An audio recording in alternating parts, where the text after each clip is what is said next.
Good afternoon, everybody, and welcome to the Scarb Show. I am your host, Andrew Scarborough. We are tuned in live from Salt Lake City. And man, talk about all the sports news that has come up over the last week and just a couple of days. So we have a lot to get into today. So wherever you may be, wherever you may be listening, sit back, relax, and let's get into this podcast, baby. Let's go. All right, everybody, welcome to the Scarb Show. The current date today is September 26, 2023, and man, we have a lot of football news, not only in the NFL, but just general football news that has come out over the last week. So we're going to start off our podcast with that, and we're going to start off with the NFL news first, as my quarterback for the Denver Broncos, Russell Wilson, has become the first player in NFL history to rush for 5,000 yards and throw for 40,000 yards in a career. And congratulations to Russell Wilson. Obviously, the Denver Broncos are not off to a great start this season, as they just suffered one of their biggest losses of the year, losing 70-20 to the Miami Dolphins. But that wasn't Russell's fault. Neither of these games has been Russell's fault. Our defense can't play a lick of defense, even if they tried to play defense. So, yeah, congrats for Russell Wilson, man. What an accolade to receive. Obviously, I'm pretty sure he's going to go into the Hall of Fame. We'll see how his Denver Broncos career ends. Last year wasn't a great year for him, one of his worst years that he's ever had in his career. As the Broncos went and finished 5-12, and then we're off to an 0-3 start this year. But I think they'll turn it around. I mean, you could see in Russell Wilson's eyes and, in his demeanor in that press conference on Sunday, that he was pissed off, bro. He was sick of losing. Sean Payton was sick of losing. Sean Payton was like, dude, he was giving reporters attitude, bro, when they were asking stupid-ass questions. And I don't blame him, bro, because, one of the reporters asked Sean Payton, he's like, do you do realize this is, one of the biggest blowouts in history, or one of the most points in history, and as if Sean Payton didn't just know that already, as his team went out there and got their ass handed to him 70-20. So why are you asking stupid questions? Of course Sean Payton knows he just got his butt kicked, and yet you're asking him dumb questions. So I'm not surprised he gave him attitude. I'd be giving reporters attitude as well too for asking dumbass questions like that. But man, congratulations to Russell Wilson. At least he's doing things he can do and that he can control. He's looking more comfortable and looking like he's developing the system a little bit better in the Denver Broncos offense. So he's looking a little more comfortable. If the O-line could just protect him, and if field goals would be made, and if the defense could just play defense, we would be looking at least 2-1 right now on the record. I don't think you're going to beat the Dolphins, but you should have beat the Commanders last week, and you should have beat the Raiders week 1.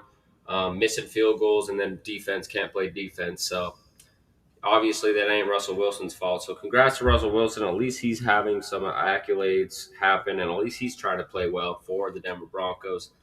And but man, just God, what a bad showing. If Vance Joseph, our defensive coordinator for the Denver Broncos, if he has a job by the middle of the season, if we keep blowing leads and keep losing, I just don't understand. I don't see why you want to just clean house. Sean Payton will clean house. The owners don't like losing. Greg Penner and Rob Walton, they're sick of losing, bro. They didn't buy this team for $6 billion just to lose all the time.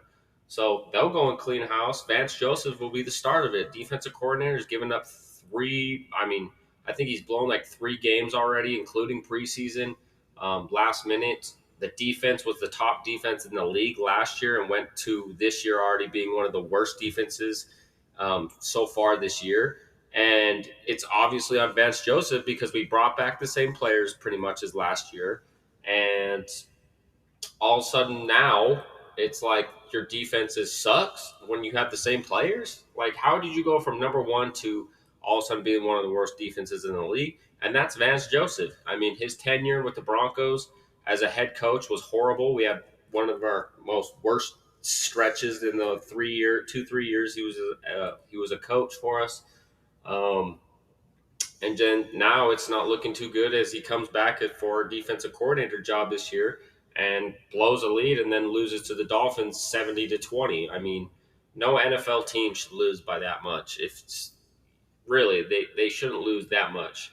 So it all starts with Vance Joseph, and then we'll start cleaning house on players. We'll start restarting. You could see a lot of Denver Broncos players being traded at the deadline for picks. So we'll see what happens this year. You won't if they don't start turning it around, man. We're at 0-3 right now, and if we don't start turning it around by at least week 6, then it's not going to be looking too good for the future for some of these coaches and some of the players on the Denver Broncos, especially for Russell Wilson, who was already on the hot seat with his bad play last year.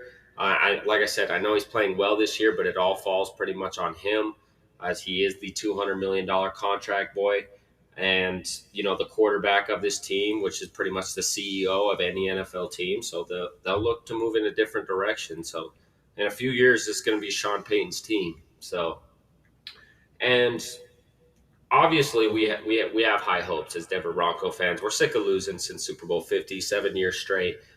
But Sean Payton is a good coach, and I might sound biased right now, but Sean Payton is a good coach. Obviously, if you look at the coaches that are succeeding now, um, that are have good teams now. When they first went to their teams, they sucked, including Kyle Shanahan. The 49ers are the best team in the NFL right now, but they started off his first 2 seasons. He finished his first season at 4-12 as a head coach, and then the next year at I believe it was like 5-11, 5-12. So and then the next year they went whatever they did. I think it was like 12 and something, and made the Super Bowl actually. So unfortunately, lost to the Kansas City Chiefs in that Super Bowl. But that's just one example of it.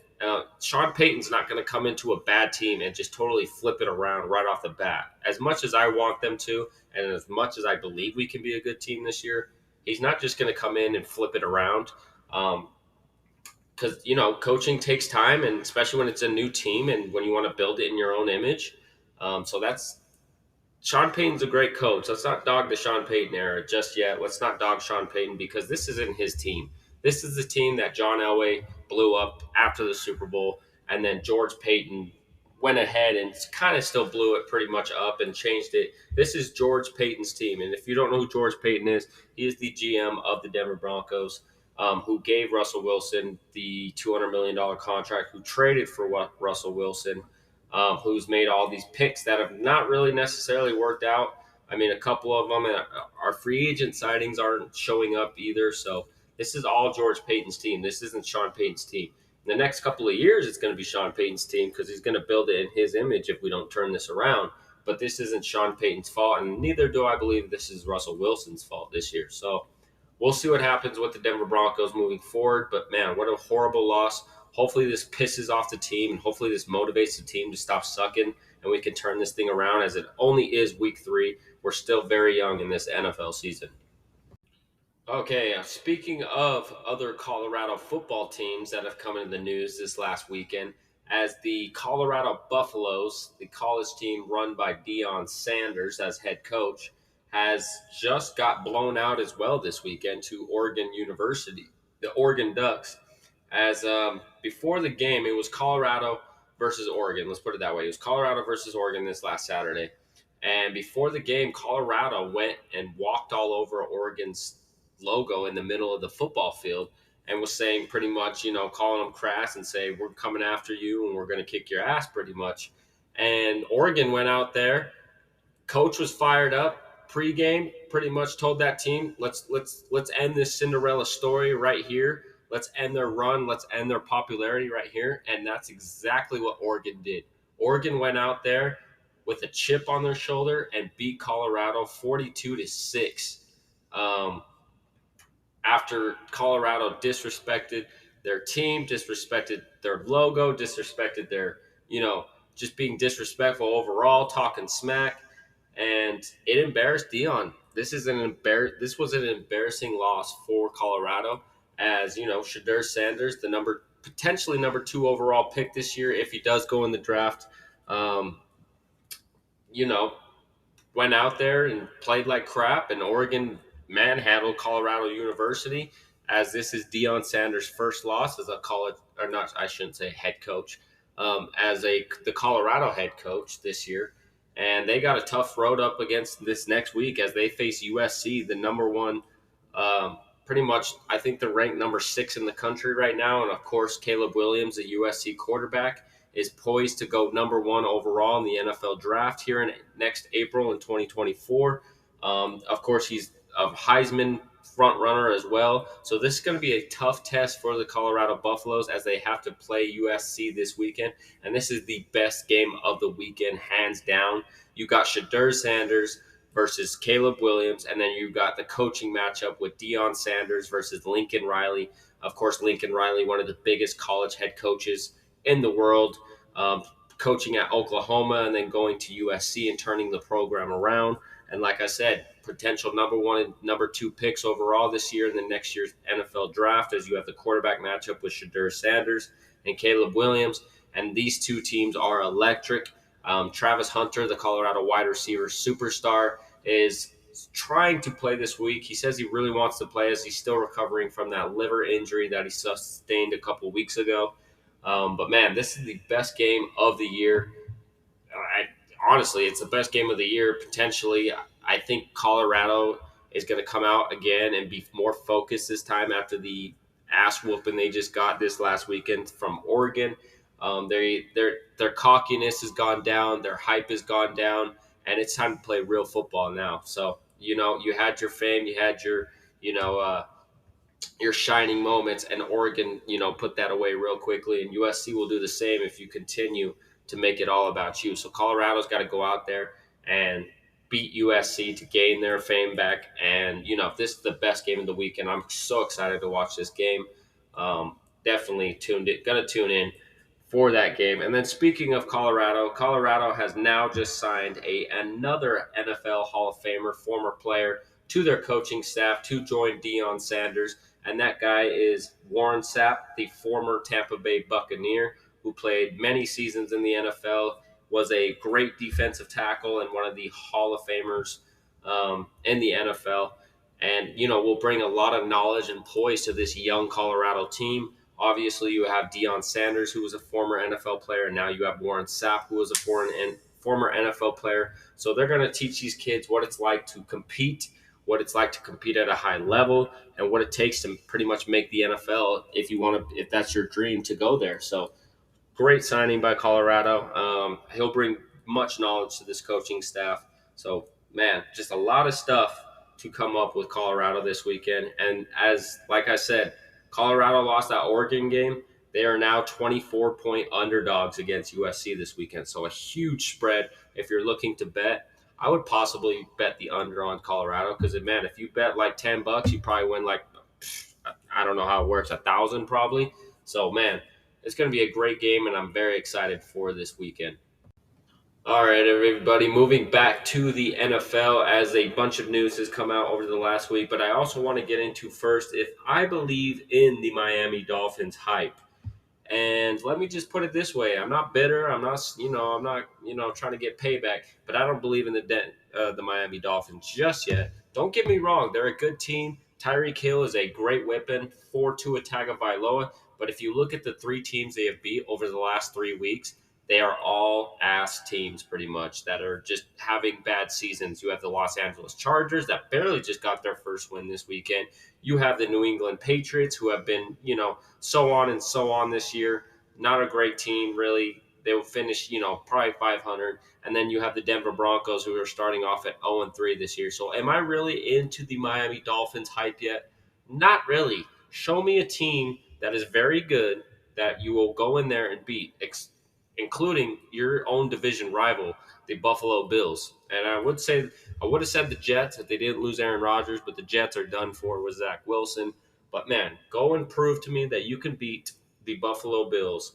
And maybe I might start believing in these Miami Dolphins because, Tua's looking better than he did last year. Obviously, he's got the weapons around him with Tyreek Hill, Jalen Waddle, Robbie Chosen Anderson. And then built that offensive line. Raheem Mostert is having a great year this year.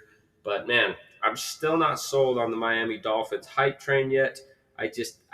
They haven't beaten a team that has been really good. And they got a test this weekend as they have to play the Buffalo Bills this weekend in Buffalo. So go in there, prove to me you can beat the Buffalo Bills. then I might start riding this Miami Dolphins hype train. But for right now, man, the Miami Dolphins are a good team, but everybody's saying they're Super Bowl favorites. Yeah, go in there and beat Kansas City. Go tell me Kansas City ain't gonna go in there and whoop that Dolphin ass pretty much. So I'm not on the Miami Dolphins hype train as their 3 games haven't been against good players. Or excuse me, good teams yet. So they got some tests coming up with the Bills. They got the Eagles here in about 3 weeks at the end of October, and then they have the Chiefs here in the beginning of November. So if they could win those 3 games, then I'll start believing in these Miami Dolphins. But for right now, they're a good team. They're not Super Bowl favorites for me. I believe the Kansas City Chiefs still run the AFC. The Bengals are looking, they barely got their first win, but I don't think they're going to rule this year. You have the Buffalo Bills, who could easily be 3-0 right now. Josh Allen has bounced back from his Week 1 terrible performance and has bounced back and won 2 games in a row and looked like the old Josh Allen that we know and love. And so we'll see what the Miami Dolphins do. I mean, good for Tua, good for them. Good. I get they kicked the Broncos' butt this weekend, but show me a team that is really good, and you're going to go in there and beat them, and then I'll start believing in the Miami Dolphins here. But anyways, getting that off my chest, and now moving into some NFL news that has happened this week. As another record has been broken this week, as Steelers defensive end T.J. Watt, the brother of future Hall of Famer J.J. Watt, has set the Steelers' all-time sack record with 81 and a half sacks. I believe he picked up probably a couple more this last weekend as well.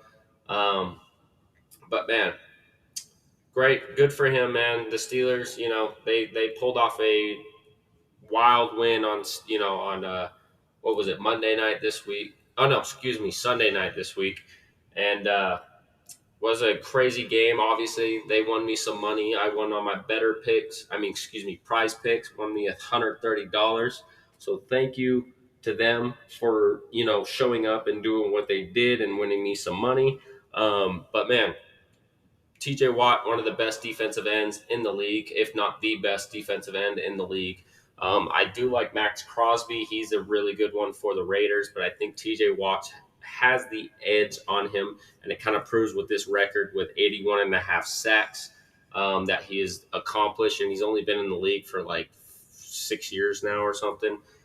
So, man, guy's a terror for sure off that edge. I wish the Denver Broncos could have him because our defensive end woes continue. But man, congratulations to TJ Watt. That's a huge accomplishment. 81 and a half sacks is so many sacks. You don't even know. That's so hard to do. So congratulations to him. And then the Minnesota Vikings have made a couple of transaction moves over the last week or so as they went and signed former Denver Broncos guard Dalton Reisner to a 1-year deal, bolstering that offensive line for Kirk Cousins, who desperately needs it this year, as the Vikings are now 0-3 to start off the year and just, are barely losing games. Kirk Cousins, fourth quarter Kirk Cousins is just it's not it. He's good at the beginning of the game, in the middle of the game, but when it comes to primetime games or fourth quarter games, he just doesn't deliver. And I like Kirk Cousins. He's a cool dude, but I've never really been a Kirk Cousins quarterback fan. He's always been kind of just a decent quarterback, not really a superstar quarterback to me. But it happens. It's the NFL, but they're definitely bolstering that offensive line to help him get more time back there in that pocket with the signing of Dalton Reisner. And then they also got a new shining running back from the Los Angeles Rams this week as they went and traded for former Los Angeles Rams running back Cam Akers. He is now part of the Minnesota Vikings running back tandem duo. He is now a Minnesota Viking, and I believe the Minnesota Vikings traded like a 6th-round pick for him to the Rams, so what a steal for sure. Cam Akers isn't one of the greatest running backs, but he's a decent running back. He's a solid running back. I feel like he's a solid replacement for Dalvin Cook. He will be a solid running back for years to come for the Minnesota Vikings. I feel like it's a great fit for the Minnesota Vikings, not only for the Vikings and for Cam Akers, but so great pickup great couple pickups for the Minnesota Vikings that really need to turn it around this year as they start off 0-3 as well. And then speaking of some new contract extensions, as the 49ers, like I mentioned earlier, are probably the best team in the league right now. Brock Purdy is one of the best quarterbacks in the league right now.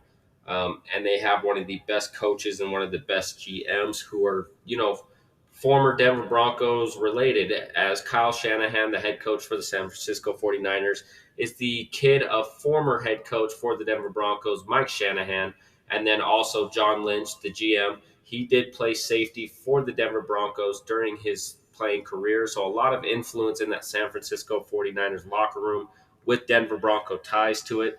But man, they get multi-year contract extensions. Both of them do. So looks like we're going to see a lot more Lynch and Shanahan duos, and possibly some more Super Bowls to come out of San Francisco, as now they got their future quarterback in Brock Purdy. That defense is awesome. They have weapons all over the offense, including Debo Samuel and Brandon Ayuk, and not to mention George Kittle, one of the best tight ends in the league. So they very well deserving for Kyle Shanahan and John Lynch, as they have done their jobs very well, leading the 49ers to the playoffs almost every year that they have been, together as a tandem pretty much. And, like I said, very well deserving. And, the Niners are going to kill it this year, and you could see them in the Super Bowl again this year, the way Brock Purdy's playing out there. So great coaching, great moves by John Lynch over the years in the draft and free agency. So, yes, obviously they deserve these contract extensions as well. And then I hate injuries that always happen, man. Um, as another injury has plagued the Los Angeles Chargers, as their superstar wide receiver Mike Williams has gone down and torn his ACL this past weekend and is done for the year. And this is the major problem for the Los Angeles Chargers. The Los Angeles Chargers have potential on both sides of the ball. Of course, their young quarterback, Justin Herbert, is a star who just got paid this offseason. But man, this is the plague that plagues the Chargers every single year is injuries. They have a great team around them every year. They have a great offense, great defense, but none of them can stay healthy consistently. And this just adds on top of it, as they lose one of their best wide receivers in Mike Williams to a torn ACL. He is done for the rest of the year. Obviously, you had Keenan Allen, who got hurt last year. Austin Eckler's dealing with an injury right now. He hasn't played in 2 weeks. They're running back. So, man, just both sides of the ball always plagues this Los Angeles Chargers team from, making the playoffs and possibly winning a Super Bowl, because I think they're a great team. They have young star players. They have pieces all around in each and everywhere. And that this team doesn't do better blows me away, honestly. And this is hard for me to say because they're my division rival in the AFC West, but you got to give respect where respect is due. The Chargers, you know, are a great team that could possibly win in the playoffs and possibly win a Super Bowl, but they need to consistently stay healthy, and that unhealthy trend just seems to continue to not happen for them, as they lose their wide receiver Mike Williams for the rest of the year. Hopefully, they don't lose a couple other players, as Keenan Allen's old and he's getting up there in age. He could tweak something. Austin Eckler needs to hurry up and get healthy for him. So we'll see what happens with these Los Angeles Chargers. All right, everybody, we're going to move on to some celebrity news, as the NFL now has a new halftime show for their Super Bowl this year that will be played in Las Vegas. As the Super Bowl halftime show this year has just been announced, and the person that is going to perform at the Super Bowl this year is going to be none other than pop singer Usher. Will be performing as the Super Bowl halftime performance, man. And I like this pick. I like Usher. I dig Usher. He's got some good songs like "Yeah" and "Oh My God" and "Body Language" and all kinds of good songs. So I like Usher. He's going to be a good thing. I think he's a good fit for Vegas. He brings off that, kind of Vegas vibe. He's going to, rock the stadium. He's going to do very well. I love the pick that the NFL picked for him. Usher's been out of the spotlight for a while, but his songs still remain relevant. And, it's better picks than, Harry Styles and Taylor Swift. Might get some hate for that, but, I like Usher as the Super Bowl halftime performance this year. Obviously, we're going to play the Super Bowl in February in Las Vegas. I believe it's like February 12th or something. But yeah, I like Usher as the Super Bowl halftime performance. So we'll see how he does. I think he's going to do just as well. I mean, he's going to do just fine, honestly. And yeah, Super Bowl, what is it? 57, I believe it is this year. And it will be played on February 11th, 2024. This year, it will be streamed on CBS. Kickoff time is at 6:30 p.m. And they will be playing at Allegiant Stadium, home of the Las Vegas Raiders. So, man, I would love the Denver Broncos to get there and, win in the Allegiant Stadium. But we'll see what that happens with that. But we ain't going to get back into that. But anyways, Usher is the Super Bowl halftime performance band this year. And I like the pick, honestly. And then also speaking of some NFL mixed with some celebrity news, as the Travis Kelsey and Taylor Swift rumors have come true, as the couple pretty much have shown and announced that they are a couple pretty much, as Taylor Swift showed up to Arrowhead this last Sunday and watched the Kansas City Chiefs obliterate the Chicago Bears 41-6, as she was sitting next to Travis Kelsey's mom, Donna Kelsey, in the suite room, and jumping up and down, going crazy. Um, Supporting pretty much her future boyfriend in Travis Kelsey, who's the tight end that plays for the Kansas City Chiefs. And since then, since last Sunday, Travis Kelsey jerseys have soared in sales at about 400%. Not like 4% or 40%, but 400%. So it looks like a bunch of Swifties are now becoming Chiefs fans. And, this is great and all. You know, I understand it, but honestly, bro, at this point, it's getting way too overhyped. They're a couple, they're a celebrity couple, good for them. But I honestly don't give a damn. Let's just put it that way. I'm dropping the bombshell on it. I don't give a damn about Travis Kelsey and Taylor Swift dating. Good for them. I'm glad for them. But I'm not a fan of Taylor Swift. Of course, she's coming off one of her biggest tours ever, but she's been singing the same song since 2010. So I'm not a Taylor Swift fan, never really have been a Taylor Swift fan. And then Travis Kelsey and the Chiefs, I'm a Denver Broncos fan. I don't like the Chiefs, man. Their division, their rivals, they've beaten us 15 times in a row. I don't like the Kansas City Chiefs, and I don't like Travis Kelsey, bro. I can't root for him. I can't root for the Chiefs. Sorry, Chiefs Kingdom, but I got to have my Denver Broncos, loyalty in me. I don't like the Chiefs, and I don't like Travis Kelsey, so I really don't give a damn. I'm glad they're dating, but this is being way too overhyped, and I don't care about Travis Kelsey and Taylor Swift dating. Like, this is the biggest dating thing apparently that's happened since Kim and Kanye got together. Um, and that was great for Kim and Kanye, but I at that point I didn't really care at that point either. It doesn't affect my life whether Travis Kelsey and Taylor Swift date or whether Kim Kardashian and Kanye West get married. It really doesn't matter to me.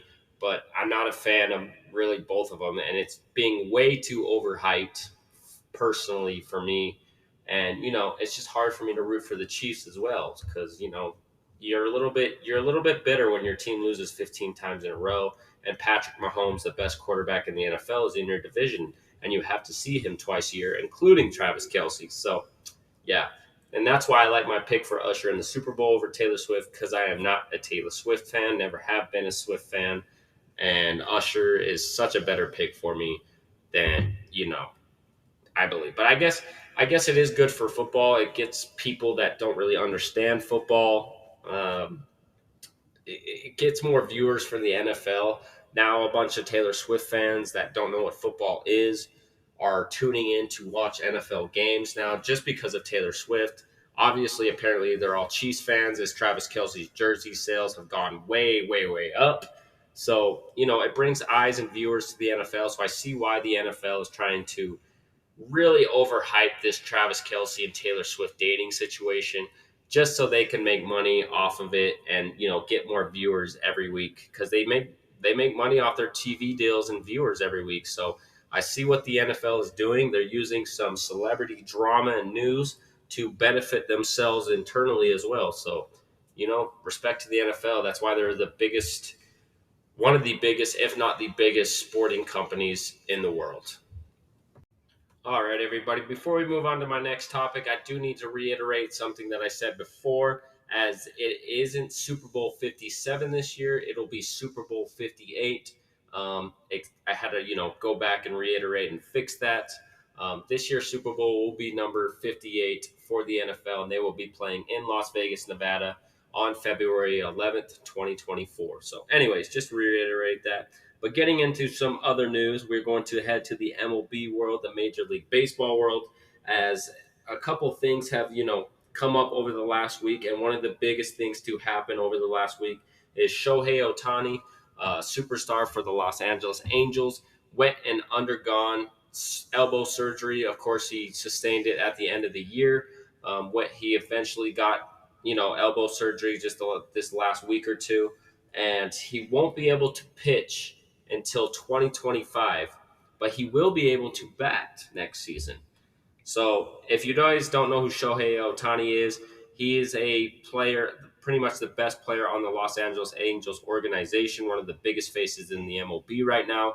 He is a player that can pitch for a team throwing 90 miles an hour and can also bat. He's a great hitter. So he's like a switch player, but a switch position player in the MLB, and that doesn't happen very often, if ever, really, where you find a guy that can pitch 98 miles an hour and also hit home runs for your team. So Shohei Ohtani got surgery on his elbow this last week or two after he sustained it, injured it towards the end of this year.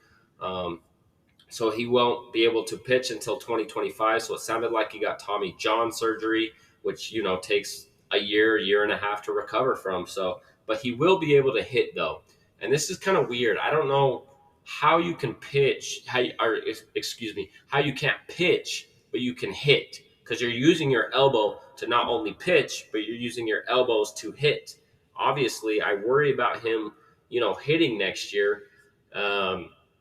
Because you might strain that elbow the way the elbow comes across the plate when you swing a bat. Do that consistently for 162 games, and you're gonna might strain that elbow, and you might ruin your career possibly as a pitcher. I mean, obviously, I'm sure he'll be in the league even if that does happen, if that did ever happen as a hitter, because he's just that good. But I don't know. If I'm Shohei Ohtani, I sit for the next year. I just do. But it's a hard thing to say, as Shohei Ohtani is a free agent this year, so any team can sign him this winter. But you know, it's definitely this injury definitely does decrease his value, as he was looking to possibly want to be one of the people to ever have a $500 million contract in the MLB.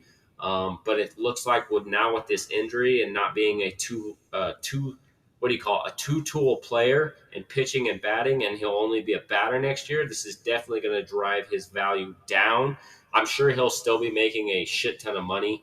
He'll probably get like at least a $300 million contract in free agency, whether that be with the Angels if he goes back to Los Angeles or with some other team. So there's rumors of him going to the Los Angeles Dodgers, the New York Yankees. I've heard the Padres have interest, the Seattle Mariners have interest in him. So we'll see what happens to Shohei this offseason. Could be a horrible year for the Anaheim Angels, as they are looking to trade their superstar Mike Trout, and then possibly will be losing their other superstar player in free agency in Shohei Ohtani.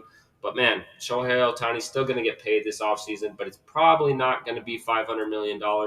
But I take as much money as you can and as you're offered, and I sit out for the rest of the year. I don't play 1 year because you risk. I don't know how you can bat with an elbow injury, but you can't pitch. You're risking your career for maybe a season that potentially just doesn't matter. You're a young player. You have many more seasons to come. You're a superstar, so obviously you're going to play in the league for a very long time.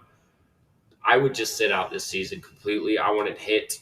Of course, you're not going to pitch, but I wouldn't even hit. I would just take your money, sit for a year, and then come back in 2025 and do what Shohei Ohtani does. So we'll see what happens with that.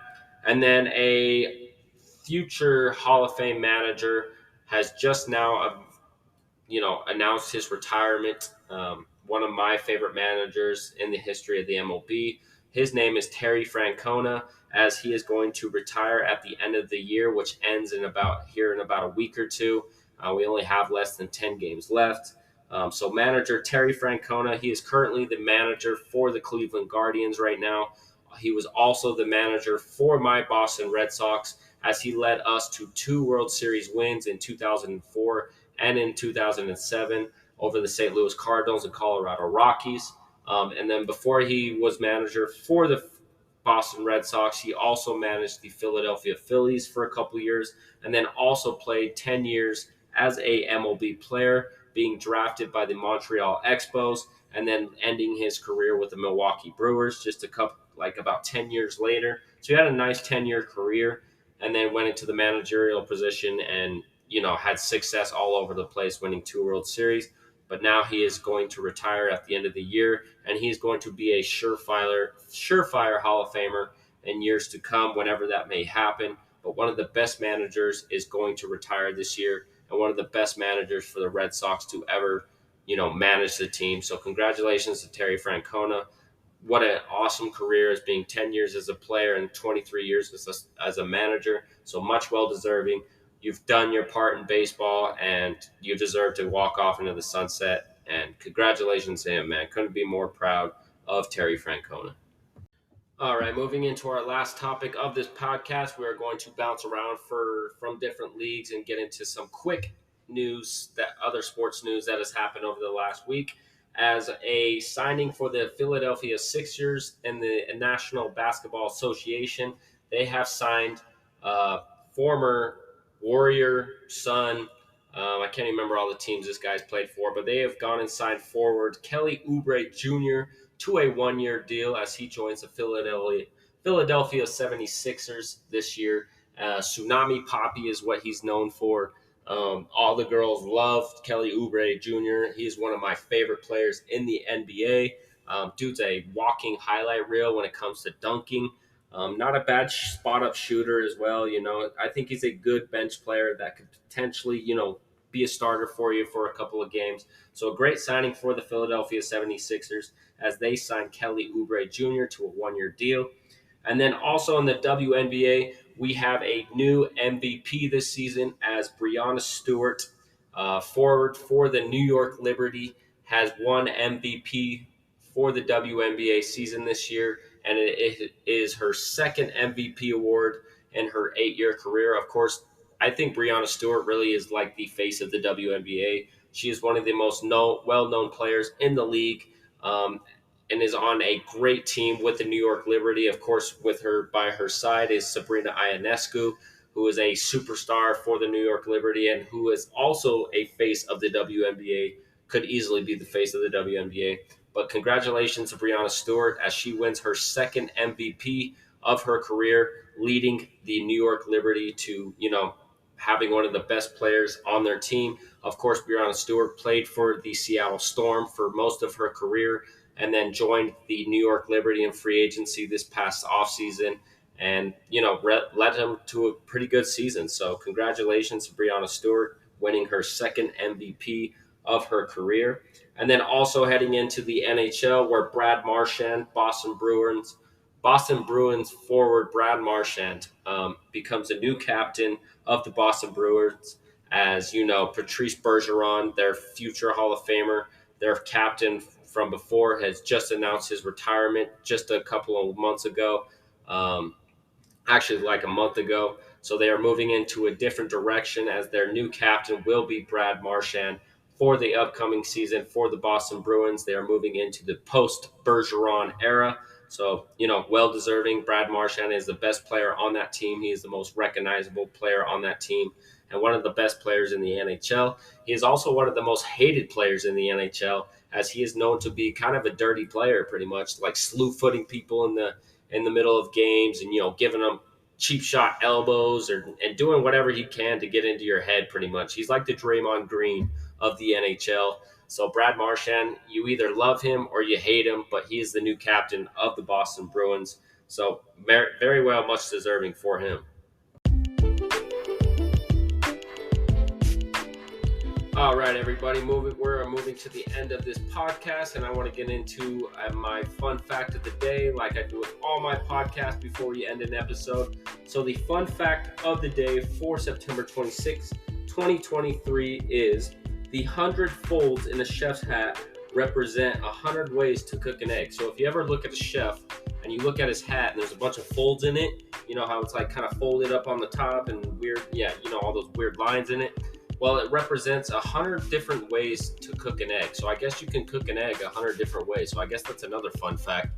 I know maybe like 5 ways to cook an egg, but I didn't know you could cook an egg 100 different ways. So very interesting stuff for all my foodies out there. You probably know what I'm talking about. But anyways, that is the fun fact of the day for September 26, 2023.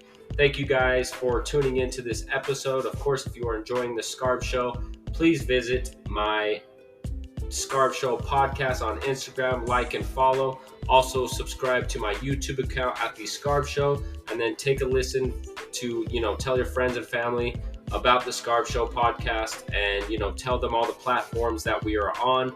But thank you guys again for sticking around and tuning into this episode. I appreciate all the views and listens. We are live in Salt Lake City. I am your host, Andrew Scarborough, and this has been the Scarb Show, and we will see you guys next week, baby.